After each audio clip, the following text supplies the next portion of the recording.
আর মেলাতে ব্রিজ কিছু না, ব্রিজ রাষ্ট্রপতি দাবি এই জায়গাতে একটা ব্রিজের প্রয়োজন। এখানে দুই পাশে পানি অলরেডি রাস্তার মাঝখান দিয়ে আসা যাওয়া করতেছে। যে কোনো সময় পূর্ব হাইতগাঁওর সাথে আমাদের পশ্চিম হাইতগাঁও এবং পটিয়ার সাথে যোগাযোগ বিচ্ছিন্ন হয়ে যেতে পারে। আর হাইতগাঁও সাতকাজিয়া দরবার শরীফ পর্যন্ত সড়ক আছে, সড়ক ভাঙিয়ে যার গই বিচুল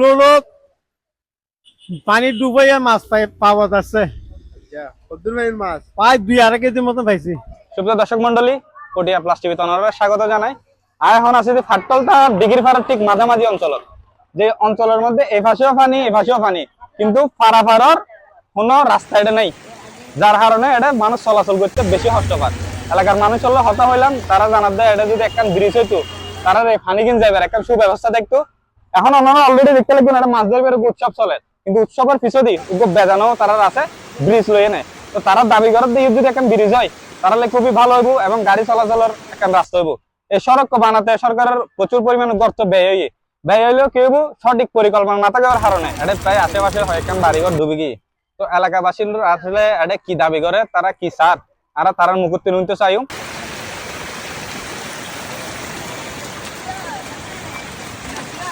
ত্রিপুরা দিঘিরহাটের পশ্চিম পাশে আমরা গতবারে এখানে রোডটা ঠিক করার কথা, যেটা স্থানীয় ঠিকাদার যেগুলো ঠিক করছিল, আমরা শুনেছি এখানে একটা কালভার্ট হওয়ার কথা ছিল, কিন্তু কালভার্টটা এখানে না হয়ে আমরা এটা শুনেছি দুই পাশের জমি নাকি একজনের হওয়ার কারণে কালভার্টটা হইতে পারে নাই, সেই জন্য কালভার্টটা গিয়ে হয়ে গেছে।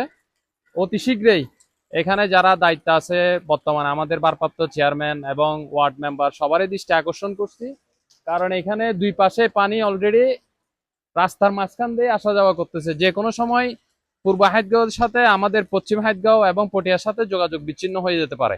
স্থানীয় প্রতিনিধি এবং চেয়ারম্যান মেম্বার যারা আছে, উপর মহলে যারা আছে, সবারই দৃষ্টি আকর্ষণ করছি যাতে অতি শীঘ্রই এই জায়গায় একটা কালভার্ট দরকার আমাদের। আজকে 2 দিন ধরে এখানে বৃষ্টি হচ্ছে, সারাদিন বাড়ি বর্ষণ, 2 দিন ধরে বাইরে হতে পারি না। আজকে বিকালে তাও বাইরে হয়েছি, পুকুর সহ ডুবে গিয়ে মাছ সহ বাইরে চলে যাচ্ছে। বাড়ি বর্ষণের কারণে 2 দিন টানা বৃষ্টির কারণে এখানে 2 বিলের মাঝখানে, আপনারা যদি দেখে থাকেন 2 বিলের মাঝখানে পানি আর পানি। এই জায়গায় একটা এই ত্রিপুরা দিঘিরহাট বাজারের পাশে এই জায়গাতে একটা ব্রিজের প্রয়োজন। মালিকওয়ালা ব্রিজ করতে না যায় ইয়ে না একদম অনেক করতে না দাদা ডাক্তার নলাই আর মেলাতে ব্রিজ কিছু না, ব্রিজ রাষ্ট্রপতি দাবি এই রাতে মেয়ে এটা ওনার দাবি কি এখন? আর দাবি ব্রিজ আগে এখন ব্রিজ হলে ওনার বেশি সুবিধা হবে, জমি হলে ভালো হবে, খেতে হলে ভালো হবে।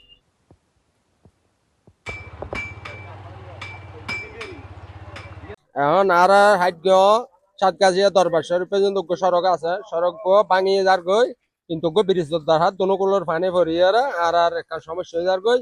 অনদিন যদি ভাঙে যায় গই, কিন্তু আর বেগুন মানুষ কষ্ট পাইম। ইয়ালে সরকার হাসা আর আবেদন জানাই, কিন্তু দৃষ্টি জানাই আর এমপি সাহেবের হাসা এই ব্রিজ যেন 6-7 হয়ে পানি।